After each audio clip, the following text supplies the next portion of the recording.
Bad கேர்ள்னு ஒரு படம் வரவே இல்லை. அதை வந்து அமுக்கிட்டோம்.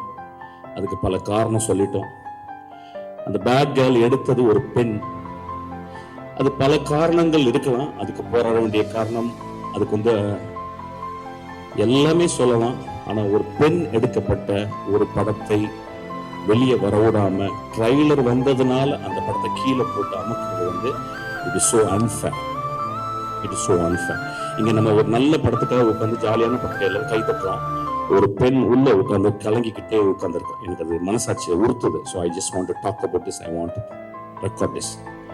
ஸோ சினிமாவில் இருக்கவங்க எல்லாருமே சேர்ந்து ஈவன் பொலிட்டிஷியனோட பேசி அதை கட் பண்ண வேண்டிய இடத்த கட் பண்ணி சென்சார் பண்ணி அந்த படத்தை திரைக்கு கொண்டாடணும். ஒரு பெண் டைரக்டர் ஆகணும். ரொம்ப இம்பார்ட்டன்ட். It's very important.